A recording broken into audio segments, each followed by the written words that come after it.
इस लेक्चर में matrices discuss करने वाले हैं। तो ये एनसीईआरटी का चैप्टर नंबर 3 है जो कि अलजेब्रा से है। तो ये lecture Bihar board, CBSE board, IIT JEE सबके लिए इंपॉर्टेंट होने वाला है क्योंकि इसमें मैं बेसिक से डिस्कस करने वाला हूँ। तो पहले नंबर समझेंगे कि मैट्रिसेस है क्या। तो इंट्रोडक्शन पार्ट देखेंगे पहले। तो जैसे फॉर एग्जाम्पल हम एक एग्जाम्पल से इसको समझाना चाहेंगे कि अगर हमारे पास लेट सपोज अन्नू एक लड़की है और एक है नेहा और एक है सोनाली, ये 3 गर्ल्स हैं। अब इनके पास मान लेते हैं कि पेन और बुक कितना है इनके पास, उसको रिप्रेजेंट कर रहा हूँ। सो लेट सपोज इनके पास जो पेन की संख्या है वो 4 है, बुक की संख्या 8 है, इनके पास पेन की संख्या 2 है, बुक की संख्या 6 है, इनके पास पेन की संख्या 3 है और बुक की संख्या 10 है। तो ये जो इन्फॉर्मेशन है, इस इन्फॉर्मेशन को मैं मैट्रिसेस में कैसे रिप्रेजेंट करूँगा। तो पहले नंबर इसको हम क्या करते हैं कि एक बिग ब्रैकेट लगाते हैं, बिग ब्रैकेट, और बिग ब्रैकेट में जो हमारा इन्फॉर्मेशन है उसको हम फीड कर देंगे 4 2 3 8 6 10। तो ये हमारा मैट्रिसेस बन जाएगा। ठीक है, ये हमारा मैट्रिसेस बन जाएगा जिसमें ए जो होगा वो रो होता है, दिस इज कॉल्ड रो। तो ए फर्स्ट रो है, दिस इज फर्स्ट रो, हमारा रो 1 है। और एक सेकेंड रो, ये हमारा सेकेंड रो है। तो इसको हम शॉर्ट में R1 से लिखेंगे, इसको शॉर्ट में R2। और ये हमारा थर्ड रो है, इसमें 3 रो है और 2 कॉलम है ना, 3 रो है 2 कॉलम है। तो रो थर्ड रो, इसको शॉर्ट में बोलेंगे R3। ये हमारा कॉलम 1 है, कॉलम 1, तो C1। इसको बोलेंगे कॉलम 2, इसको शॉर्ट में लिखेंगे C2। ठीक है, तो इसी इंफॉर्मेशन को हम दूसरे तरीके से भी लिखा जा सकता है।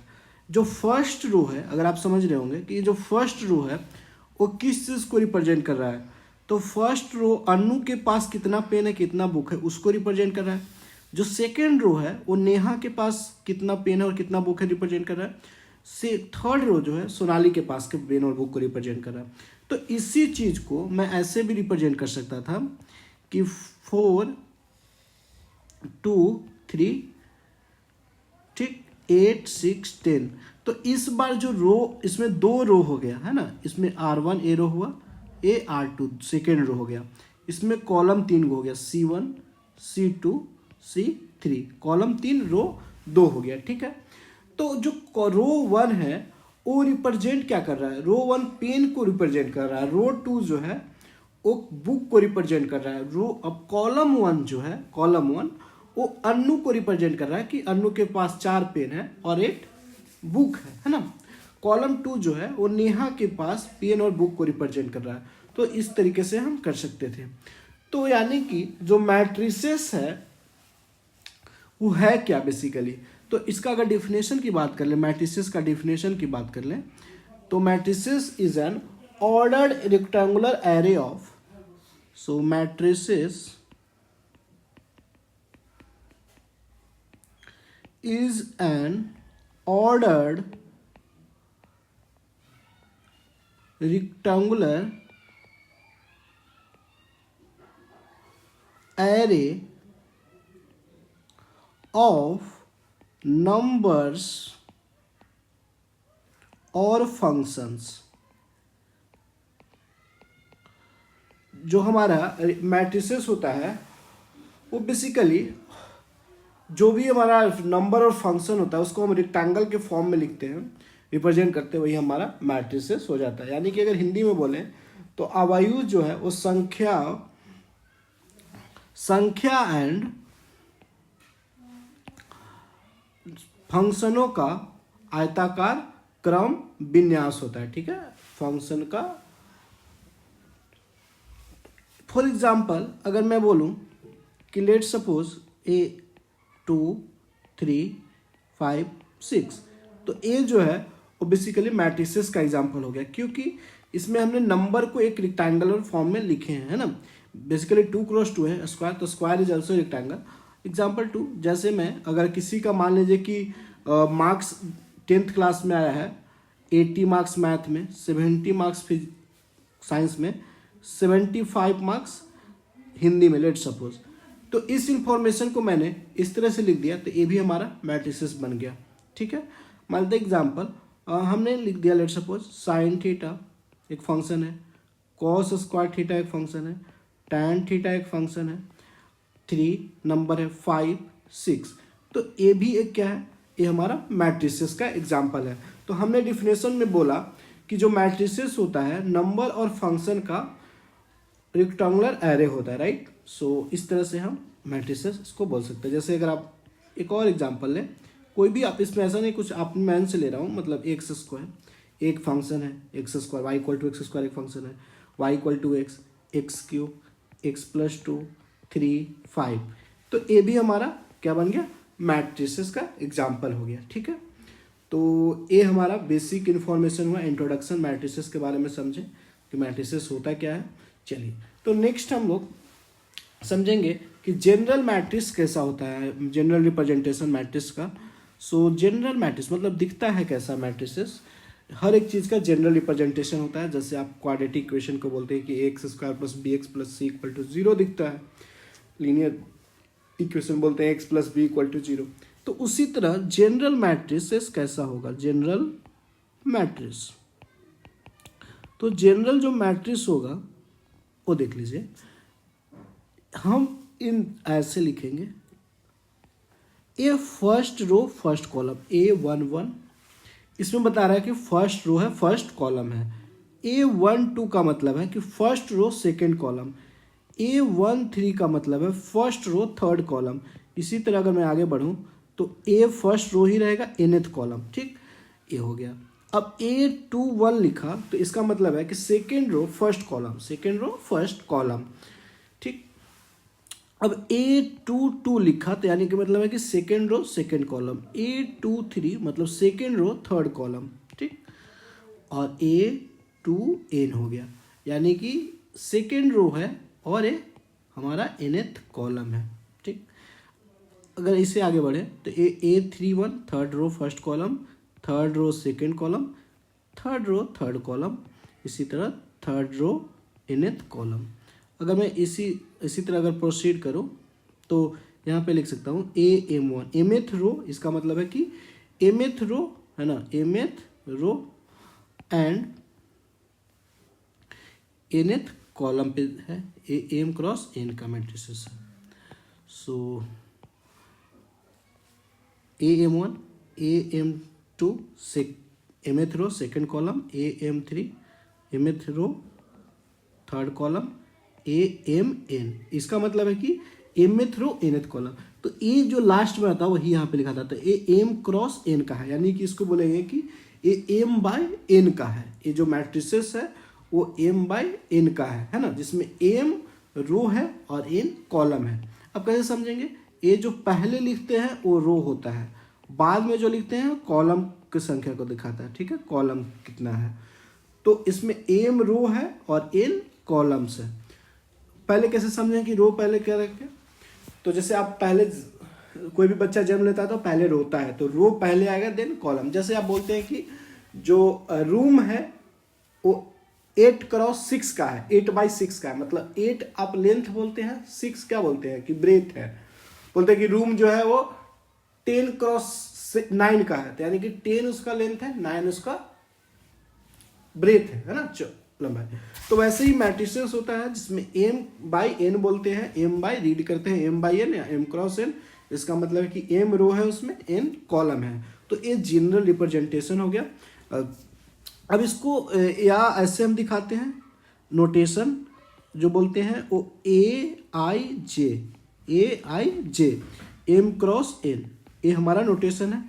तो इसमें ये बता रहा है कि ith कॉलम, i का मतलब है ith कॉलम, ith रो jth कॉलम।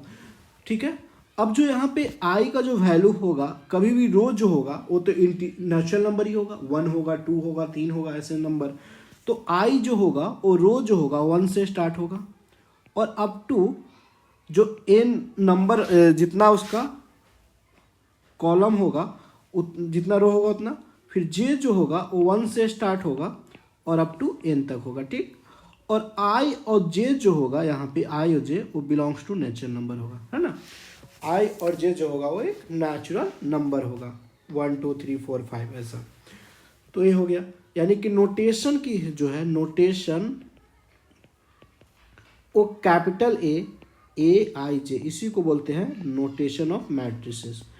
तो इसमें क्या होता है ना कि हम कैपिटल ए से, जनरली कैपिटल लेटर से हम दिखाते हैं, अल्फ़ाबेट के कोई भी लेटर से मैट्रिसेस को रिप्रेजेंट करते हैं।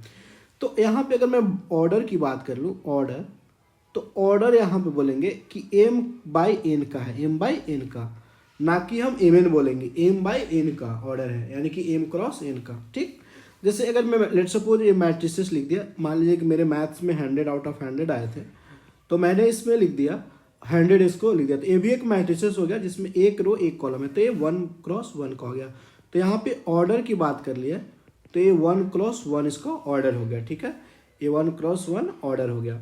अगर मैं बात कर लूँ कि लेट्स सपोज 1 2 3 4, तो ये जो मैट्रिसेस है इसमें 2 रो है 2 कॉलम है, तो 2 क्रॉस 2, तो इसमें जो ऑर्डर की बात किया जाए तो ये 2 क्रॉस 2 का है, ना कि 4 बोलेंगे। ठीक है, ठीक है। तो एग्जाम्पल हुआ ऑर्डर का, एग्जाम्पल 1, एग्जाम्पल 2। अगर मैं ऐसा देख दिया एग्जाम्पल 3, ए इसमें लिख दिया 5 रूट 5 6 3 2 रूट 2, तो ए जो है वो इसमें 2 रो है 3 कॉलम है, तो 2 क्रॉस 3 का। तो ऑर्डर की बात किया जाए इसमें तो ये 2 क्रॉस 3 का, ना कि हम बोलेंगे, बट नंबर ऑफ एलिमेंट्स पूछा जाएगा तो नंबर ऑफ एलिमेंट्स जो है इसमें 6 है, बट अगर आपसे पूछा जाए ऑर्डर तो आप बोलेंगे कि 2 क्रॉस 3 का है। जैसे अगर मैं बोलूँ कि लेट्स सपोज कैपिटल एक मैट्रिसेस है जिसमें एलिमेंट्स है 1 2 3 4 7 8, तो ए जो है इसमें 3 रो है 2 कॉलम है, तो 3/2 का मैट्रिसेस है, यानी कि इसमें अगर ऑर्डर की बात किया जाए, ऑर्डर, तो 3 क्रॉस 2 का ऑर्डर है। ठीक है, 3/2 का है। अब मैं अगर इसमें आई थिंक ऑर्डर समझ में आ गया होगा। अगर नंबर ऑफ एलिमेंट्स किसमें अगर हम पूछ ले कि नंबर ऑफ एलिमेंट्स कितना है, नंबर ऑफ एलिमेंट्स, तो आप बताएंगे 6, है ना। 3 क्रॉस 2 का है, 6 एलिमेंट्स है, देखिए, है ना, टोटल 1 2 3 4 5 6। जैसे मैं लेट्स सपोज बी मैट्रिसेस है जिसमें एलिमेंट है 1 2 3 root 2 root 5 6 x square 3x, तो ये भी एक मैट्रिसेस है, नंबर ऑफ फंक्शन का ही तो है। तो ये 3 क्रॉस 3 का है, तो इसमें नंबर ऑफ एलिमेंट्स ऑर्डर की अगर बात किया जाए, ऑर्डर का, तो ये 3 क्रॉस 3 का है, और नंबर ऑफ एलिमेंट्स की बात किया जाए, नंबर ऑफ एलिमेंट्स कितना है, तो 9 टोटल नंबर ऑफ एलिमेंट्स है ना, टू 9। ठीक, तो ये हमारा बेसिक चीज़ें था जो कि हम लोग पढ़ रहे हैं, बेसिक चीज़ें। मैट्रिक्स समझ में आ गया। अगर अब हमारा इस तरह के आपको सवाल मिलेगा देखने को कि कंस्ट्रक्ट करना होगा, जैसे क्वेश्चन रहेगा कि construct a matrix A is equal to, general notation A I J 2 cross 3, इसका मतलब है कि 2 रो है 3 कॉलम है मैट्रिक्स ए में, हुज एलिमेंट्स आर गिवन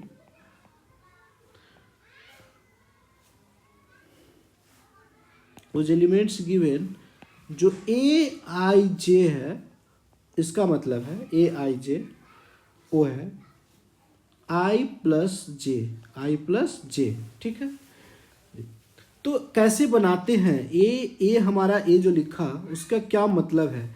तो पहले नंबर समझे कि ए 2 क्रॉस 2 का, ए जो है वो ए आई जे है 2 क्रॉस 3 का, मतलब इसमें 2 रो होने वाला है 3 कॉलम। तो पहले ए को थोड़ा एक्सपैंड किया जाए, जनरली लिखा जाए तो 2 रो यानी कि और 3 कॉलम, तो A11 ये first row first column, first row second column, first row third column. अब हम आगे नहीं बढ़ सकते, क्यों? क्योंकि इसमें 3 ही कॉलम था, तो A14 नहीं लिख पाएंगे। अब A21 A22 A23, अब हम आगे नहीं बढ़ पाएंगे, राइट में भी नहीं बढ़ पाएंगे, डाउन में भी नहीं बढ़ पाएंगे, क्योंकि इसका 2 रो ही था। A31 नहीं लिख पाएंगे क्योंकि 2 रो 3 कॉलम, तो ये 2x3 बन गया। ठीक है, अब ये हमें जो A11 है, A12 जो है वो इसका कैसे आएगा वैल्यू, तो हमें गिवन है कि A11 जो है, Aij जो है वो i प्लस जे है। तो अगर मैं A11 की वैल्यू निकालूं, इसका मतलब है कि i का वैल्यू 1 है, j का वैल्यू 1 है। ठीक, तो यहाँ से i का वैल्यू जस्ट 1 पुट कर देंगे और j का वैल्यू 1, तो 1 + 1 2 आ गया। अब A12 की जरूरत है, तो A12 निकाल लेंगे आप। ठीक है, 1 + 2, तो ये 3 आ गया। A13, तो 1 + 3 4। A14 सॉरी A21 आपको निकालना है, तो यहाँ से 2 + 1 ये 3 आ जाएगा। A22, तो 2 + 2 4। ठीक है जी, तो A23 जरूरत है, तो 2 + 3 = 5। अब जो आपका A आया यहाँ पे आप जस्ट पुट कर देंगे, तो A मैट्रिसेस बनकर रेडी हो जाएगा। A11 का वैल्यू आया है 2, इसका वैल्यू आया 3, इसका वैल्यू आया 4, इसका वैल्यू आया 3, इसका वैल्यू आया 4, इसका वैल्यू आया 5। तो आपका ये मैट्रिसेस बन के ये रेडी है, तो यही आपका आंसर हो जाएगा। ठीक है, तो कंस्ट्रक्ट कैसे करते हैं मैट्रिसेस का। अब यहाँ डिफरेंट चीज़ें दिया रहेगा, रिलेशन Aij क्या है वो अलग अलग क्वेश्चन में अलग अलग तरीके से आपको मेंशन रहेगा। क्वेश्चन डिपेंड करेगा क्वेश्चन के ऊपर। ठीक है, तो इस तरह से आपका रहेगा। अब जैसे मान लीजिए कि इस तरह से रहेगा कि ए कंस्ट्रक्ट मैट्रिक्स 2x2 करना है। मान लीजिए कि कंस्ट्रक्ट ए मैट्रिक्स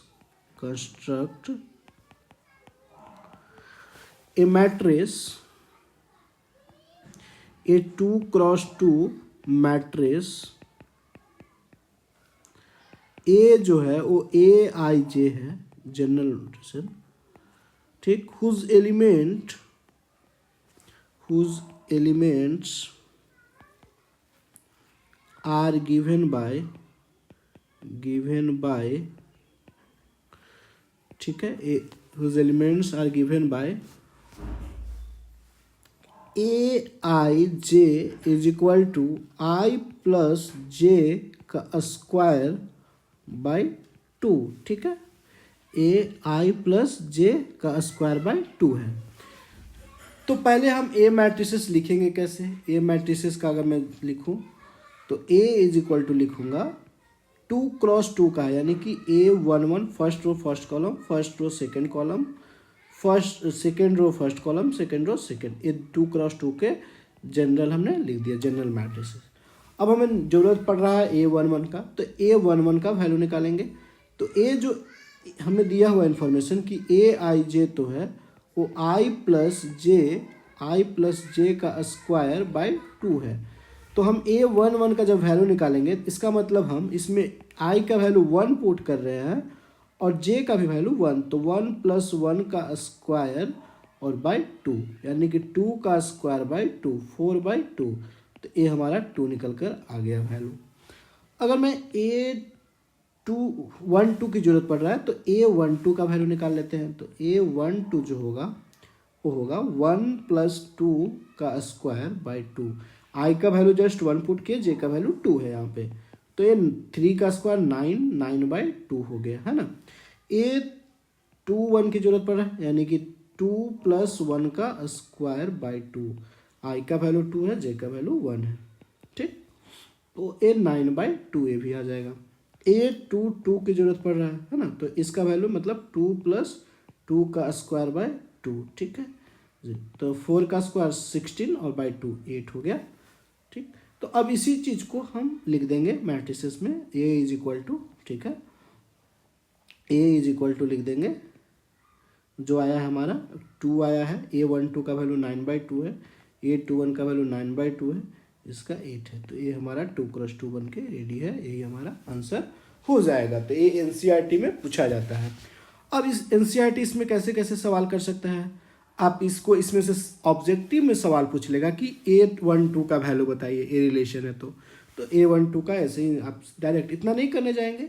अगर आपको सिंपल पूछता है कि A12 का वैल्यू है, तो सीधा आप बोल दीजिएगा 1 + 2 के स्क्वायर बाय 2, ऑब्जेक्टिव टिक कर दीजिएगा। ठीक, जो भी इंफॉर्मेशन इससे रहेगा। हाँ, तो इस तरह का आपका बनेगा। अब हम सेकेंड बात कर लेते हैं कि अगर हमारे पास एलिमेंट्स कितना है तो किस तरह से बनाएंगे। तो नेक्स्ट है, अगर हमारे पास लेट सपोज 4 एलिमेंट्स है, टोटल 4 एलिमेंट्स है, तो किस तरह से, मान लीजिए कि हमारे पास एलिमेंट्स है 1 मैट्रिसेस है जो कि 4 एलिमेंट्स है, ऐसे 1 ऑर्डर यही है 1 4 8 12। अब इसको मैं चाहता हूँ कि मैट्रिसेस में कितने तरीके से, कितने ऑर्डर के फॉर्म में लिखा जा सकता है। तो इसमें टोटल 4 एलिमेंट्स हैं, तो मैं तो पहले ऐसे लिख सकता हूँ मैट्रिसेस में 1 4 8 12, ऑर्डर को चेंज नहीं करना है, जैसे 1 4। अब फिर ऐसे लिख सकता हूँ 1 4 8 12, या फिर ऐसे लिख सकता हूँ 1 4 8 12। यही 3 पॉसिबिलिटी है, राइट। अगर हमारे पास 4 एलिमेंट्स है, ये जो है वो 4 एलिमेंट्स है, this is a 4 elements, total 4 elements है, तो कितने तरह से ऑर्डर पॉसिबल है ना। What are the all possible orders it can have. तो इसमें हम देख रहे हैं कि 3 ऑर्डर पॉसिबल है। ऑर्डर कितना पॉसिबल है, ऑर्डर इज इक्वल टू, एक हो गया 4 1 क्रॉस 4, 1 रो है 4 कॉलम है तो 1 क्रॉस 4, एक हो गया 4 क्रॉस 1, एक हो गया 2 क्रॉस 2। रो और कॉलम तो हमेशा एक नेचुरल नंबर होगा, है ना, कैसे तो नहीं होगा ना कि रो 1.5 होगा 2.5 होगा, ठीक। अगर हमारे पास लेट्स सपोज 8 एलिमेंट्स है तो कितना ऑर्डर पॉसिबल होगा, 8 एलिमेंट्स है total, how many orders can have possible, ठीक है। लिखना है कि इफ ए मैट्रिसेस है 8 एलिमेंट्स, अगर मैं क्वेश्चन पूरा लिखूं तो ऐसे क्वेश्चन रहेगा आपको, ए मैट्रिसेस, क्वेश्चन ऐसे रहेगा, if A matrix has 8 elements, ठीक है, what are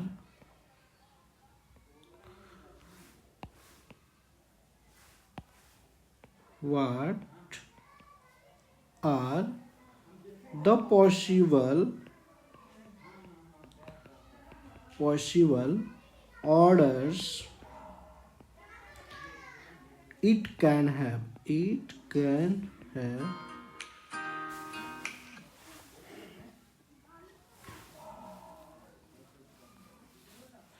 क्या क्या ऑर्डर हो सकता है, इट कैन हैव, ठीक। तो हम कैसे कैसे लिख सकते हैं, 8 एलिमेंट्स है तो हम फैक्टराइज करेंगे, ऐसे लिख सकते हैं कि 8 रो होगा 1 कॉलम होगा, 8 क्रॉस 1, फिर या 1 क्रॉस 8 लिख सकते हैं, राइट, 1 क्रॉस 8, हाँ, या फिर 4 क्रॉस 2 या 2 क्रॉस 4। इससे ज़्यादा आप कुछ नहीं कर सकते हैं। ऐसा तो नहीं कर सकते कि 3 क्रॉस 8/3, रो या कॉलम तो हमेशा एक क्या होगा, नेचुरल नंबर होगा। तो टोटल ऑर्डर कितना पॉसिबल है, 4 टोटल ऑर्डर पॉसिबल है, जो कि 8 क्रॉस 1 का हो सकता है, या 1 क्रॉस 8 या 4 क्रॉस 2 या 2 क्रॉस 4 का। इस तरह से हम टोटल कर सकते हैं, राइट। चलिए, ये होता है हमारे पास ऑर्डर निकालने का तरीका, कितना ऑर्डर पॉसिबल है क्या है। अब अगर हमारे पास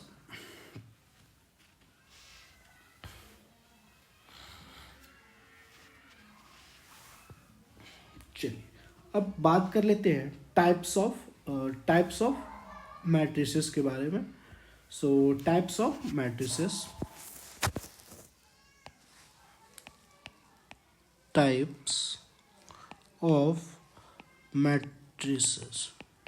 ठीक।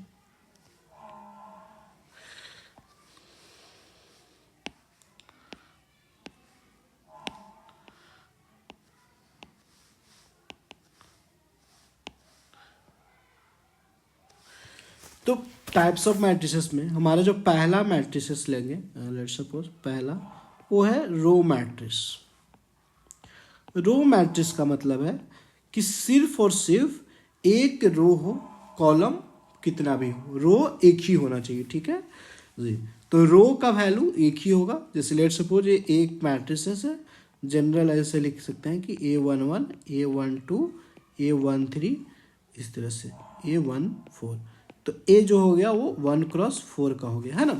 तो इसमें क्या है, एक रो है, 4 कॉलम है। अगर लेट सपोज मैं एक मैट्रिसेस लिखूँ जिसमें एलिमेंट्स 1, 5, 9, 12, 15, तो इसमें जो है वो एक रो है, 5 कॉलम है। तो यानी कि रो तो हमेशा एक ही होना चाहिए। लेट सपोज एक वाई मैट्रिसेस लिखा, इसमें एक्स वाई जेड एलिमेंट्स है, तो ए जो हो गया वो 1x3 का हो गया, 3 कॉलम है। लेट सपोज जेड एक मैट्रिसेस है जिसमें ए बी है, तो ए हमारा 1x2। हमेशा रो की जो संख्या है वो, यानी कि number of row is equal to 1 होगा। रो की संख्या ओनली 1 होगा, ठीक। कॉलम कुछ भी हो सकता है, ठीक। तो पहला हमारा रो हो गया मैट्रिक्स। दूसरा मैट्रिक्स होगा जिसमें हम बोलेंगे कॉलम मैट्रिक्स। तो कॉलम मैट्रिक्स का मतलब होगा सिर्फ कॉलम की संख्या एक होगा। कॉलम मैट्रिक्स का मतलब ऐसा मैट्रिक्स जिसमें कॉलम की संख्या 1 होगा, ठीक। तो कॉलम मैट्रिसेस, इसमें देखिए कॉलम की संख्या 1, तो A11 generally A12 A13 sorry A21 A31, तो ए हो गया आपका 3x1 का, तो यानी कि कॉलम एक ही है ना। जैसे अगर मैं ऐसे लिखूँ 1 2 3 4, तो ए जो है वो 4x1 का है, हाँ। तो एक कॉलम मैट्रिक्स का एग्जांपल है। जैसे मैं लिखूँ √2 √3 √5, तो ए जो है वो 3x1 का। तो इसमें रो की संख्या कितना है, रो की संख्या कुछ भी है, कॉलम की संख्या एक है। जैसे मैं एक और लिखूँ एग्जांपल, सपोज ABCDE, तो इस ए जो है वो 5x1 का है ना, 5 रो है और एक कॉलम है। तो यानी कि कॉलम मैट्रिसेस ऐसा मैट्रिसेस होता है जिसमें नंबर ऑफ रो की संख्या number of column is equal to only 1 होता है। Number of column equal to 1, तो ये होता है हमारा कॉलम मैट्रिसेस, ठीक है। चलिए इतना तक क्लियर है आई थिंक। अब हमारा नेक्स्ट होगा हॉरिजॉन्टल मैट्रिसेस, ठीक है। हॉरिजॉन्टल मैट्रिसेस, तो ये क्या होगा इसको समझते हैं। हॉरिजॉन्टल मैट्रिसेस, तो नेक्स्ट थर्ड टाइप हम बात करेंगे हॉरिजॉन्टल मैट्रिक्स। हॉरिजॉन्टल मैट्रिक्स, ठीक है। इसमें नंबर ऑफ रो जो होगा, नंबर ऑफ रो पहले समझाते हैं दिन। जैसे देखिए मान लीजिए कि 1 5 8 7 6 8 9 ये है, तो इस ए जो है वो हॉरिजॉन्टल मैट्रिसेस है। इसमें कॉलम की संख्या ज़्यादा है रो से।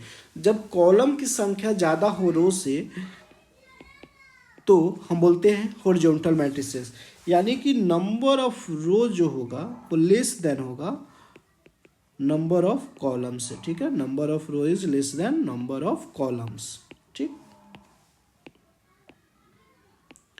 नंबर ऑफ कॉलम्स,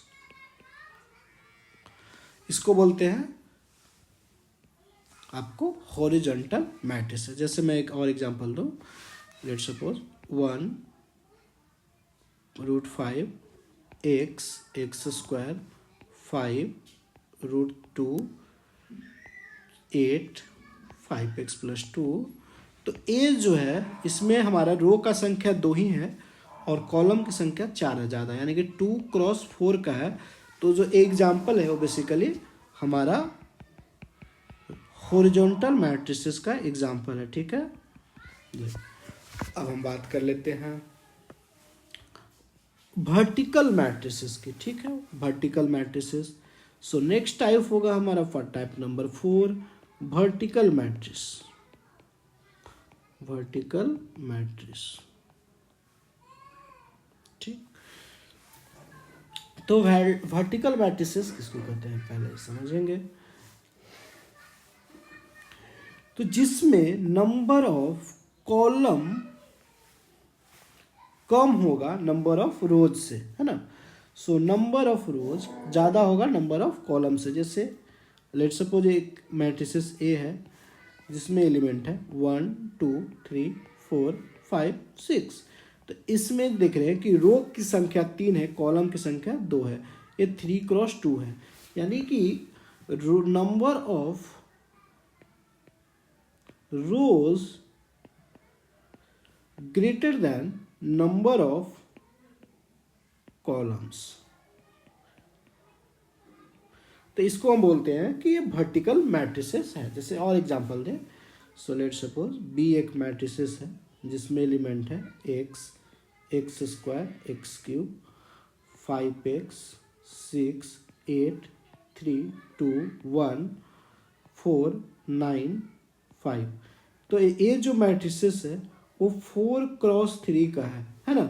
इसमें तो नंबर ऑफ रोज तो ऑब्वियसली ज़्यादा है, तो इसको हम बोलेंगे कि ये वर्टिकल मैट्रिसेस है ना, वर्टिकल मैट्रिसेस है, ठीक है। अगर नंबर ऑफ रो ज़्यादा होगा नंबर ऑफ कॉलम से तो हम बोलेंगे कि वर्टिकल मैट्रिक्स है, ठीक है।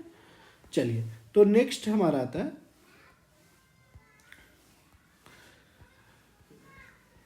इसके बाद जो टाइप्स है हमने डिस्कस करेंगे, सबसे इंपॉर्टेंट टाइप्स में आएंगे तो वो होता है स्क्वायर मैट्रिसेस, ठीक है जी।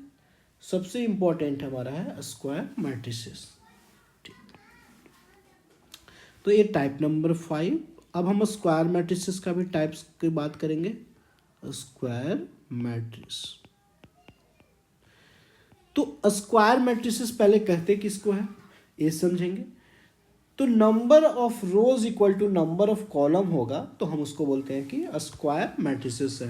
नंबर ऑफ रो, जितना नंबर ऑफ रो होगा उतना ही कॉलम होगा, तो उसको हम बोलते हैं कि ये स्क्वायर मैट्रिक्स है। जैसे फॉर एग्जांपल सबसे छोटा जो स्क्वायर मैट्रिक्स होगा, लेट्स सपोज मेरा मैथ्स में स्कोर 100 आउट ऑफ 100 आया था तो ए मैंने लिख दिया, तो ये 1x1 का है, ठीक है जी। लेट्स सपोज अगर आपका एज 40 ईयर्स है तो ए 40 मैंने रिप्रेजेंट किया, तो ये 1x1 का है। तो सबसे स्मॉलेस्ट स्क्वायर मैट्रिक्स जो होगा वो 1x1 का होगा, ठीक है। Number of row equal to number of column होना ही चाहिए स्क्वायर मैट्रिक्स होने के लिए। चलिए, ये इंपॉर्टेंट है। अब सेकंड क्या होगा, हो सकता है 2x2, 2 रो 2। तो लेट्स सपोज ये एक्स मैट्रिसेस है जिसमें एलिमेंट है sine theta function, cos theta, minus का कॉस थीटा और माइनस का साइन थीटा, ठीक। तो ए जो है हमारा मैट्रिसेस है वो 2x2 का है, तो ये भी एक स्क्वायर मैट्रिसेस है, ठीक।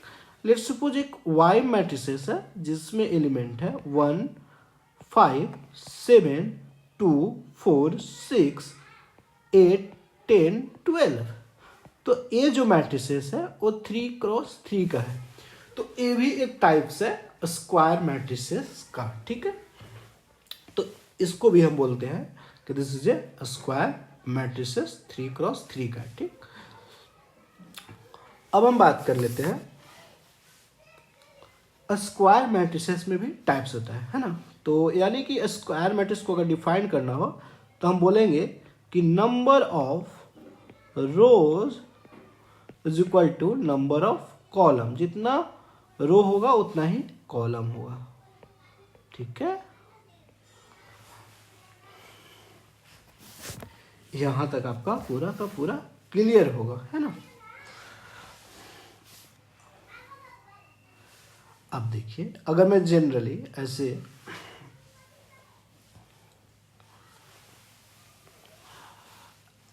लेट सपोज एक जनरल रिप्रेजेंटेशन ए स्क्वायर मैट्रिसेस का करता हूँ और इसमें से थोड़ा कुछ चीज़ें समझाने का कोशिश करता हूँ। A11, ए मैं 3x3 का मैट्रिक्स लिख रहा हूँ। A12, A13, A21, A22, A23, A31, A32, A33, ये 3x3 का स्क्वायर मैट्रिसेस है। तो यहाँ पे समझने वाली बात ये मैंने समझाने के लिए किया, ए जो होता है वो प्रिंसिपल डायगोनल होता है, ठीक है। ए जो हमारा है वो प्रिंसिपल डायगोनल है, इसको क्या बोलते हैं, प्रिंसिपल और लीडिंग डायगोनल। ए होता है प्रिंसिपल और लीडिंग डायगोनल, ठीक है, प्रिंसिपल और लीडिंग डायगोनल। तो अगर हम डायगोनल एलिमेंट्स की बात करेंगे कि डायगोनल एलिमेंट्स क्या है, तो ऐसा नहीं सोचिए कि डायगोनल ए वाला A2 A11 से स्टार्ट होगा A22। तो इसमें हम अगर बोलेंगे कि डायगोनल एलिमेंट्स क्या है, तो आपका जवाब होगा डायगोनल एलिमेंट्स की अगर मैं बात करूं तो ए होगा A11 A1 A22 A2 A33, है ना।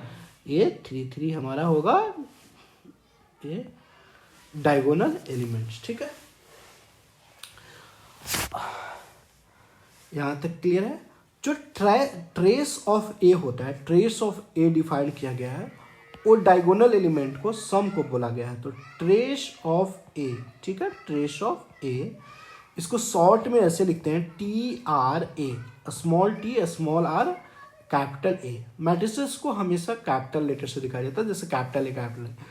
तो ट्रायस ऑफ ए का मतलब है डायगोनल एलिमेंट्स का सम। तो A11 plus A22 plus A33, so this is called trace of ए।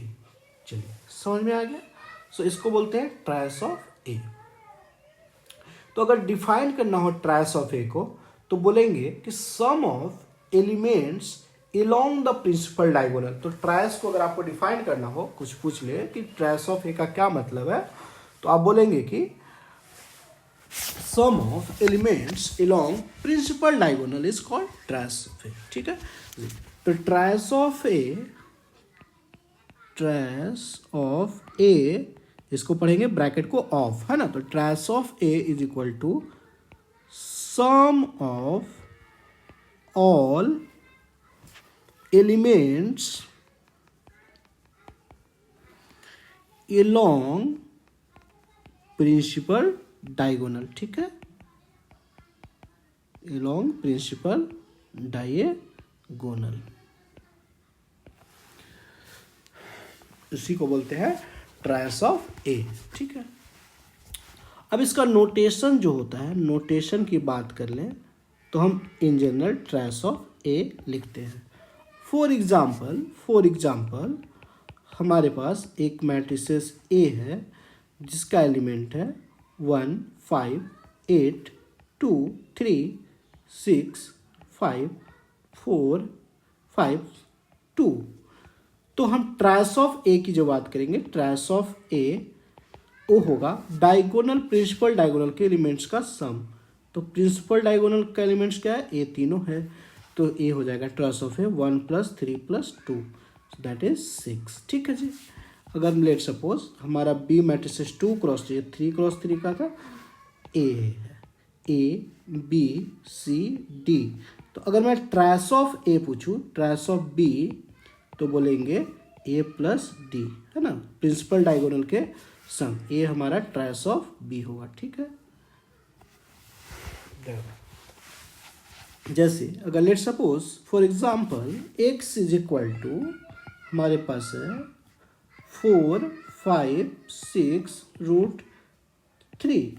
तो अगर हम ट्रायस ऑफ x की बात करें, ट्रायस ऑफ x, तो वो होगा 4 + √3, है ना। ये प्रिंसिपल डायगोनल के एलिमेंट्स का सम जो होगा वो हमारा वही होगा ट्रायस ऑफ x, ठीक। चलिए, तो आई थिंक आप ट्रायस भी समझ चुके होंगे, है। अब हम आगे बढ़ते हैं, टाइप्स ऑफ स्क्वायर मैट्रिसेस की बात कर लेते हैं। ट्रायस समझ में आ गया। अब टाइप्स ऑफ स्क्वायर मैट्रिक्स का भी हमारे पास टाइप्स है, ठीक। सो नाउ प्रोसीड करते हैं आगे की ओर। टाइप्स ऑफ स्क्वायर मैट्रिसेस, तो इसका भी 2 टाइप्स है और टाइप्स का भी टाइप्स है। तो टाइप्स ऑफ स्क्वायर मैट्रिसेस, ठीक है, टाइप्स ऑफ स्क्वायर मैट्रिसेस, वर्ग अवयवों का प्रकार, है ना। चलिए, तो इसका 2 टाइप्स है। अगर हम मेनली बात करें तो 2 टाइप्स है, ठीक है जी। एक है अपर, इसका एक है ट्रायंगुलर मैट्रिक्स, ट्रायंगुलर मैट्रिक्स, ठीक है, और एक है आपका diagonal matrix. One by one discuss करेंगे डायगोनल मैट्रिक्स।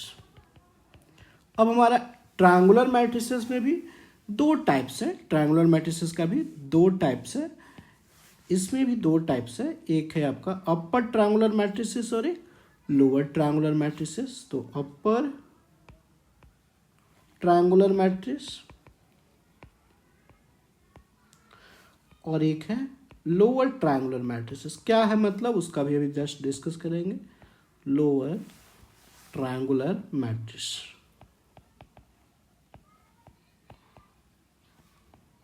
ठीक है जी। Upper triangular matrix, lower triangular matrix.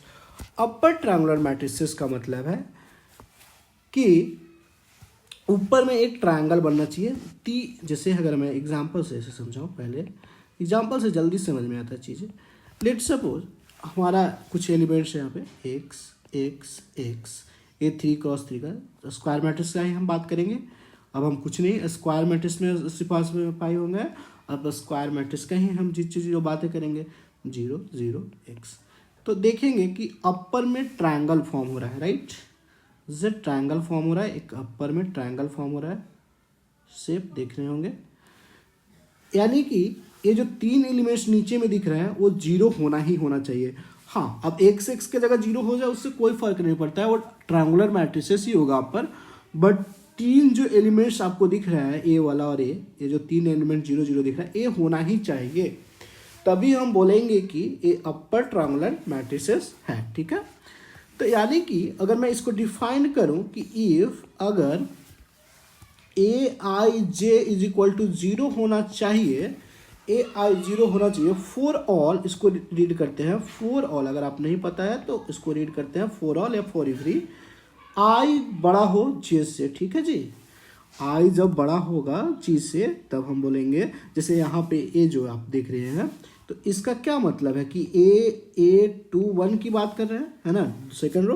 तो देखिए, तो आई ए है, ए आई है, ए जे को रिप्रेजेंट कर रहा है। तो यहाँ पे जो 2 है वो बड़ा है, यानी कि आई बड़ा है। सिमिलरली अगर यहाँ पे A22 हो गया, ए जो है वो 82, तो यहाँ तो बड़ा नहीं हुआ, इसलिए 0 नहीं है, फिर भी चल रहा है काम, है ना, 0 नहीं होना चाहिए। हो जाए 0 से कोई फर्क नहीं पड़ता है, बट ए वाला कंडीशन मस्ट मीट करना चाहिए। सबसे इंपॉर्टेंट कंडीशन है कि ये चीज़ें हमें मीट करना ही चाहिए। अगर उसको होना है तो ए इंफॉर्मेशन मस्ट भी फॉलो करना चाहिए, ठीक है जी। अपर ट्रायंगुलर मैट्रिसेस के लिए आई अगर जे से बड़ा है तो ए आई जे का वैल्यू 0 होना चाहिए, ठीक। जैसे इसमें अगर आप देख रहे होंगे कि ए जो यहाँ पे आपको दिख रहा है, this is the basically A31, तो आई का वैल्यू बड़ा है ना, यहाँ पे भी देखेंगे तो A32 आई का वैल्यू बड़ा है, बट इसका जस्ट यहाँ पर देखें तो A33 हो गया, तो वो तो इक्वल हो गया ना जी, ठीक है।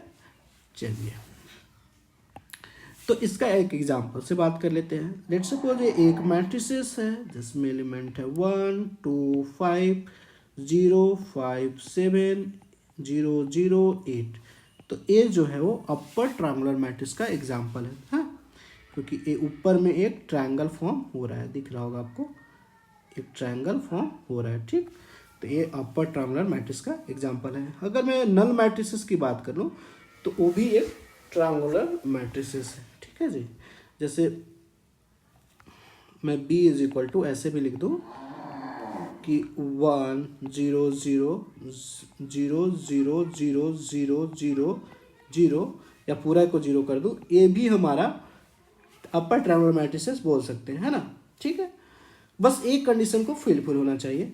अगर मैं इसमें ऐसे भी लिख दूँ कि लेट सपोज एक्स मैट्रिसेस जो उसमें कुछ एलिमेंट्स, बस नीचे का जो 3 एलिमेंट्स है वो 0 होना चाहिए, बाकी 0 हो ना 0 हो उससे फर्क नहीं पड़ता है ना। अब हम बात कर लेते हैं लोअर ट्रायंगुलर मैट्रिसेस का। लोअर ट्रायंगुलर मैट्रिसेस का मतलब है कि इसमें जो ऊपर के 3 में 0 होना चाहिए और देखिए नीचे में ऐसे बनना चाहिए। तो अगर इस एग्जाम्पल से समझे, पहले यहाँ पे तो मस्ट कंडीशन याद रखना था कि a I j is equal to 0 होगा for all i greater than j. इसमें क्या कंडीशन होगा कि ए आई जे जीरो होगा, सीधा इसका उल्टा हो जाएगा, a I j is equal to zero होगा for all i less than j, है ना।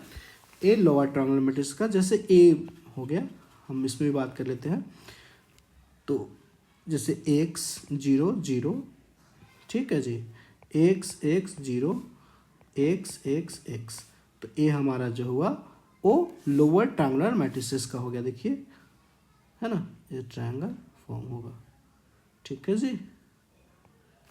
तो ए हमारा लोअर ट्रायंगुलर मैट्रिसेस का एग्जांपल हो गया। जैसे अगर मैं कुछ और एग्जांपल दूँ, बी इज इक्वल टू है 1 0 0 5 4 0, इसमें भी जीरो रख दे तो कोई दिक्कत नहीं है, 3 0, तो भी कोई दिक्कत वाली बात नहीं है। ए हमें 3 जीरो होना चाहिए था, ए तीनों जीरो होना चाहिए था, तो ये हमारा हो गया लोअर ट्रायंगुलर मैट्रिसेस, ठीक है जी।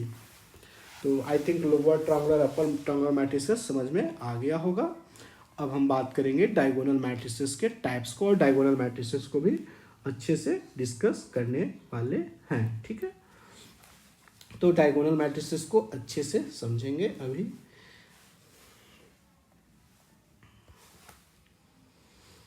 अब हम बात करते हैं डायगोनल मैट्रिसेस का। तो डायगोनल मैट्रिसेस होता क्या है, हाँ, तो डायगोनल मैट्रिसेस का मतलब है कि जो डायगोनल का एलिमेंट्स है वो नॉन जीरो होता है और डिफरेंट भी होता है, ठीक है, हो चाहे ना हो फर्क नहीं पड़ता है, बट बाकी जो डायगोनल के अलावा एलिमेंट्स जो होगा वो जीरो होना चाहिए। डायगोनल के अलावे जो भी एलिमेंट्स होगा वो जीरो होना चाहिए। सो डायगोनल मैट्रिसेस में भी हमारे पास है। तो बात कर लेते हैं डायगोनल मैट्रिसेस का। डायगोनल मैट्रिसेस भी एक स्क्वायर मैट्रिसेस है।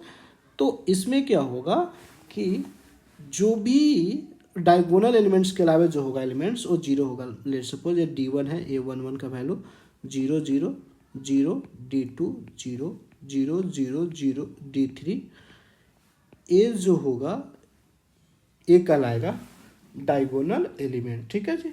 तो ए आई j is equal to zero हो रहा है फॉर ऑल, हम कंडीशन क्या लिखेंगे डायगोनल मैट्रिसेस होने के लिए, ए मस्ट कंडीशन लिखेंगे कि ए आई जे का वैल्यू जीरो होगा for all if i not equal to j. अगर i not equal to j है तो हम बोल रहे हैं कि जीरो होना चाहिए, यानी कि non principal diagonal elements zero होना चाहिए। Non principal diagonal elements is equal to zero, ठीक है। Non principal diagonal elements zero होगा, हाँ। देखिए नॉन प्रिंसिपल, ये तो हमारा D1 D2 D3 क्या है, ये हमारा प्रिंसिपल डायगोनल एलिमेंट्स है ना जी। तो ये जो है वो बेसिकली प्रिंसिपल डायगोनल एलिमेंट्स है। इसके अलावा जो भी एलिमेंट्स है वो नॉन प्रिंसिपल डायगोनल के एलिमेंट्स है, वो जीरो है ना।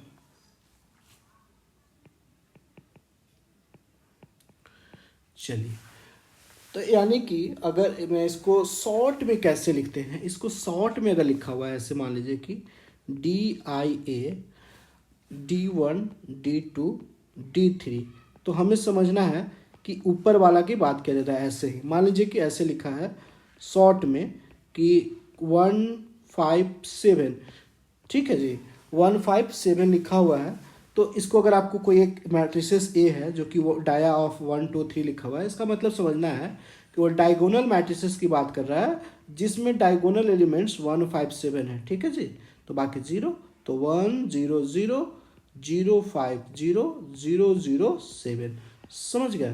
तो यही हो गया हमारा, ठीक है, 3 क्रॉस 3, क्योंकि तीन डायगोनल में 3 एलिमेंट है तो 3 क्रॉस 3 का मैट्रिसेस है। तो ये हो गया हमारा डायगोनल मैट्रिसेस, ठीक है। यानी कि आप देख रहे हैं कि डायगोनल एलिमेंट के एबव एंड बिलो जो एलिमेंट्स है वो सारा का सारा जीरो है ना। प्रिंसिपल डायगोनल के upper and lower elements must भी जीरो होना चाहिए। तो अगर यानी कि डायगोनल एलिमेंट्स में नोट पॉइंट जो भी है कि principal diagonal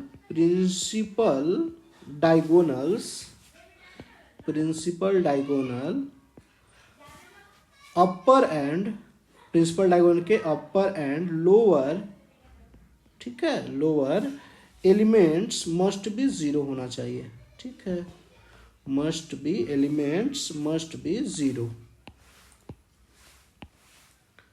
must be zero होना चाहिए। तो ये हो जाता है आपका डायगोनल मैट्रिसेस, ठीक। अब हम डायगोनल मैट्रिसेस को समझ चुके हैं पूरी अच्छी तरह से कि डायगोनल मैट्रिसेस। तो सबसे इंपॉर्टेंट कहानी यहाँ पे है छिपा हुआ कि a I j is equal to zero होगा if i not equal to j, है ना। देखिए जैसे यहाँ पे है, तो यहाँ पे क्या है, ए टू वन है, तो आई टू है, जे वन है, तो इक्वल नहीं है ना। से यहाँ पे है तो ए वन टू है, हाँ, ए वन थ्री बोलते हैं, तो यहाँ पे वन आई और जे इक्वल नहीं हो रहा है, इसलिए वो जीरो है। समझ गए। तो आई थिंक आपको समझ में आ गया होगा कि डायगोनल मैट्रिसेस क्या होता है। अब डायगोनल मैट्रिसेस के हम टाइप्स की बात कर लेंगे। डायगोनल मैट्रिसेस के टाइप्स क्या होगा, तो डायगोनल मैट्रिसेस को भी हम दो में डिवाइड करेंगे। डायगोनल मैट्रिसेस को भी दो टाइप्स में डिवाइड किया गया है, ठीक है। सो डायगोनल से डाया ऑफ, शॉर्ट में क्या लिखा रहे, D1 D2 D3, ठीक है, D1 D2 D3।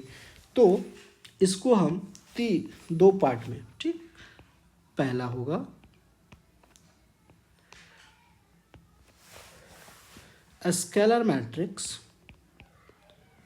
Scalar matrix. दूसरा होगा आपका आइडेंटिटी या यूनिट मैट्रिक्स, आइडेंटिटी या यूनिट मैट्रिक्स बोलते हैं, ठीक है। तो स्केलर मैट्रिक्स क्या होगा, अगर डायगोनल जो एलिमेंट्स है वो सारा का सारा इक्वल हो जाए, यानी कि इसके लिए कंडीशन होगा if D1 equal to D2 equal to D3, इस तरह से जो भी डायगोनल एलिमेंट्स हैं वो इक्वल हो जाए, ठीक है जी। तो मान लीजिए अगर इन जनरल मैं बात कर लूँ, एन डायगोनल है इसमें, ऐसे इस तरह से, इसमें मान लीजिए कि DN तक है, तो यानी कि अगर इस इक्वल हो रहा है ए, तो हम बोलेंगे कि ए स्केलर मैट्रिक्स है। तो जैसे फॉर एग्जांपल A3x3 का लिख रहा हूँ, तो A0 0 है ना, 0A0 0 0 A, ठीक है जी।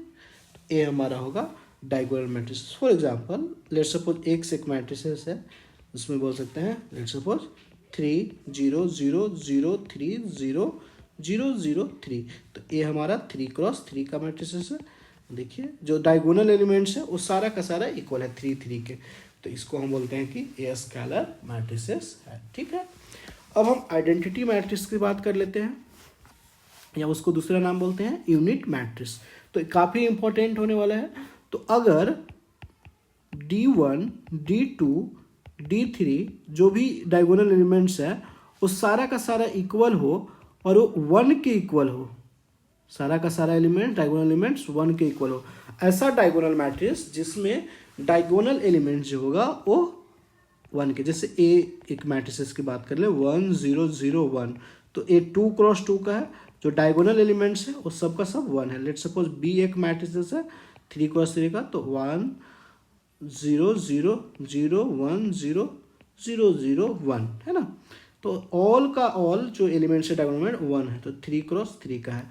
तो इसको हम शॉर्ट में बोलते हैं I2, आइडेंटिटी मैट्रिसेस को शॉर्ट में I से दिखाया जाता है, I से, ठीक है जी, रिप्रेजेंटेशन I से, इसको शॉर्ट में बोलेंगे I3। I3 लिखने का मतलब है कि ये 3x3 का है, I2 लिखने का मतलब है ये 2x2 का है, ठीक है जी, ये 2x2 का है। तो जो आपका सिलेबस में 12th क्लास तक का जो सिलेबस है वो 3x3 से एक्सीड नहीं कर सकता है, ठीक है, 3x3 तक ही है। तो ये होता है हमारा आइडेंटिटी मैट्रिक्स, है ना। चलिए आई थिंक आपने समझ चुका होगा आइडेंटिटी मैट्रिक्स के बारे में भी। अब हम लास्ट बात कर लेते हैं नल मैट्रिक्स क्या होता है, ठीक है जी, null matrix. So last type है नल मैट्रिक्स का, नल मैट्रिक्स, ठीक है जी। तो नल मैट्रिक्स की बात करें तो zero zero zero, all elements अगर जीरो हो तो हम उसको बोलते हैं नल मैट्रिसेस। ठीक है जी, ये null matrices. Let's suppose b zero zero zero zero zero zero, all elements must be zero, है ना। तो इसको शॉर्ट में ऐसे मान लीजिए कि O2×3 लिखा हुआ है। हाँ, तो इसका मतलब है कि दो रो है, दो रो है, 3 कॉलम है, तो ऐसे इसको लिखा जाएगा। ठीक है जी, तो 2×3 का, तो इसको बोलते हैं नल मैट्रिसेस। और इफ ऑल एलिमेंट्स अगर जीरो होगा तो हम उसको बोलेंगे नल मैट्रिसेस। ठीक, तो इतना तो आपको क्लियर होगा कि समझ में आ गया होगा नल मैट्रिसेस वगैरह। अब हम बात करते हैं मोस्ट इम्पॉर्टेंट बात के, वो है इक्वालिटी ऑफ मैट्रिसेस। दो मैट्रिसेस इक्वल कब होगा? ठीक है जी, दो मैट्रिसेस इक्वल कब होगा और क्या कंडीशन है और कैसे इक्वल होता है, उस चीज़ों को हम समझेंगे अच्छे तरीके से कि इक्वालिटी ऑफ ए मैट्रिक्स होता क्या है। सो बात कर लेते हैं इक्वालिटी ऑफ मैट्रिसेस की। तो हमारा बहुत इंपॉर्टेंट है, इससे आपको एनसीईआरटी में सवाल देखने को मिलेगा, एग्जाम में देखने को मिलेगा, जेईई मेंस में, हर एक एग्जाम में देखने को मिलेगा, इस एग्जाम में क्वेश्चन मिलेगा, है ना। इक्वालिटी ऑफ मैट्रिसेस, ठीक है। तो इक्वालिटी ऑफ मैट्रिसेस का मतलब है कि दो मैट्रिसेस इक्वल होना, है ना। तो दो मैट्रिसेस इक्वल कब होगा? टू मैट्रिसेस, लेट्स सपोज मैं बात कर लूँ कि to matrices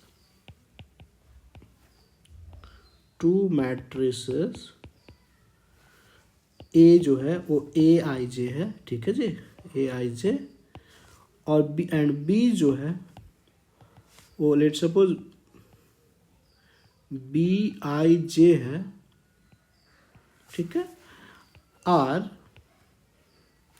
said to be equal, कब कहेंगे? इफ दो कंडीशन है कि उनका ऑर्डर जो होगा वो सेम होना चाहिए। If they are of the same order, if they are of same order, है, अगर सेम ऑर्डर के होंगे, they are of same order, order must भी सेम होना चाहिए। अगर 2×2 का है ये तो बी भी 2×2 का होना चाहिए। अगर ए अगर 2×3 का है तो बी भी 2×3 का ही होना चाहिए, ठीक है। तो पहला कंडीशन हो गया कि they are of the same order, ठीक है। तो सेकेंड हम बात कर लेंगे, तो सेकेंड हम बोलेंगे कि each elements of A, each element of A is equal to the corresponding element of B. Each जो एलिमेंट ऑफ A का होगा is equal to the corresponding element, है ना, करस्पॉन्डिंग, जैसे A11 जो होगा वो B11 के इक्वल होना चाहिए, ठीक है जी, A11 equal to B11, corresponding element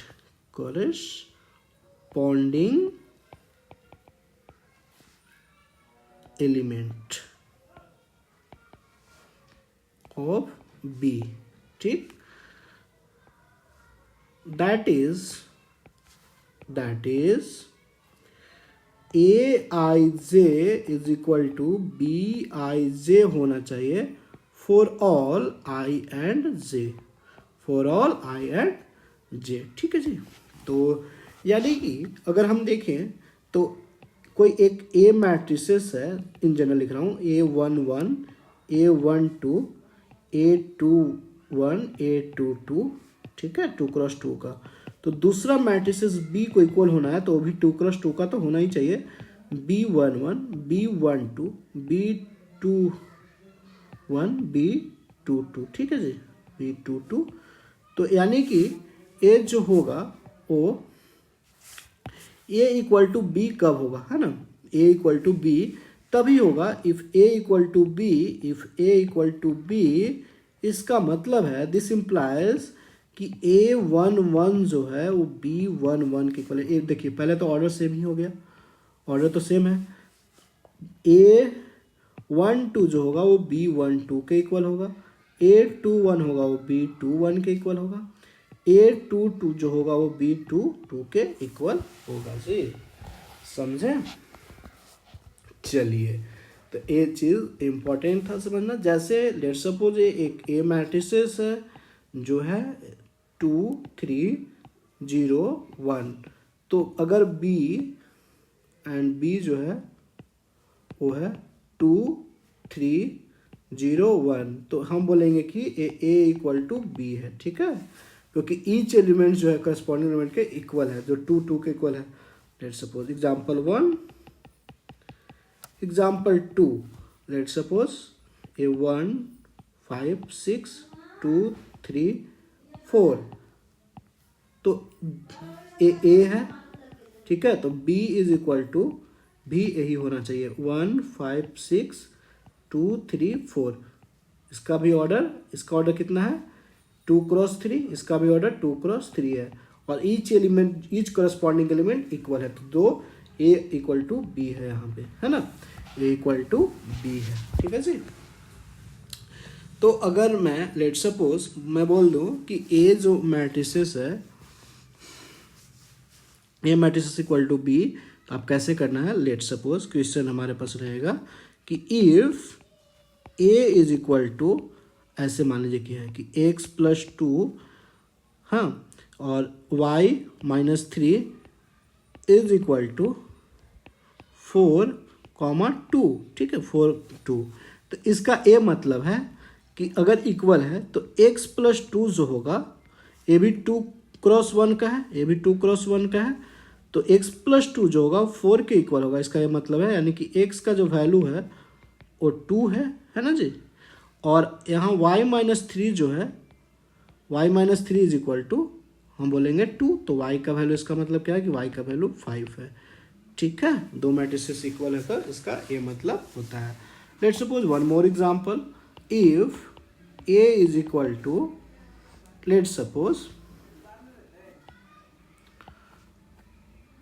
x minus 3 y plus 2 और z है, ठीक है, इसमें है 4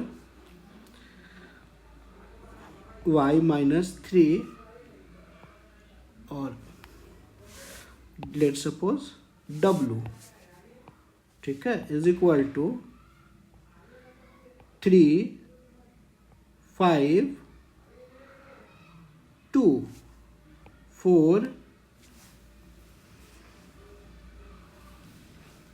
6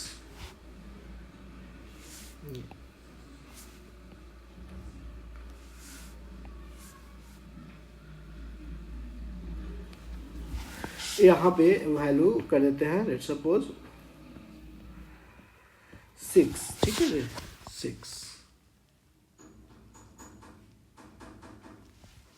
यहाँ पे लेट सपोज 8 है। तो अगर आपको x find the value of x y z, find the value of x y z, find the value of x y z, find x y z and w, तो यहाँ से क्या बोलेंगे कि जो ईच करस्पॉन्डिंग एलिमेंट इक्वल होना चाहिए, यानी कि x माइनस 3 जो होगा 3 के इक्वल होना चाहिए, यानी कि x इक्वल टू यहाँ से आ गया 6, अगर दो मैट्रिक्स इक्वल है तो। सिमिलरली y प्लस 2 जो होगा वो 5 के इक्वल होगा, यानी कि यहाँ से जो y का वैल्यू आएगा वो यहाँ से आएगा 3, है ना, तो यहाँ पे अगर इक्वल होना है तो यहाँ पे एक कंडीशन ही होना चाहिए, यहाँ पे 0 होना चाहिए, दिस इज 0 बेसिकली, अगर इक्वल होना है तो यहाँ पे हम 0 रखना होगा, 0। सो चलिए, अब हमारा similarly z is equal to 2 होगा, एंड तब अगर y माइनस 3 को भी इक्वेट करेंगे 0 से, तो y का वैल्यू यहाँ से भी 3 आ रहा है, अगर हम w का वैल्यू 8 है ना, w 8, यहाँ इसके a इसके इक्वल होगा, तो हमारा वैल्यू आ चुका है। तो इक्वालिटी ऑफ समझ में आ गया। तो ये आपका जो एक्सरसाइज 1 है एनसीईआरटी का 3.1, वो आपका हर एक क्वेश्चन हो जाएगा, ठीक है।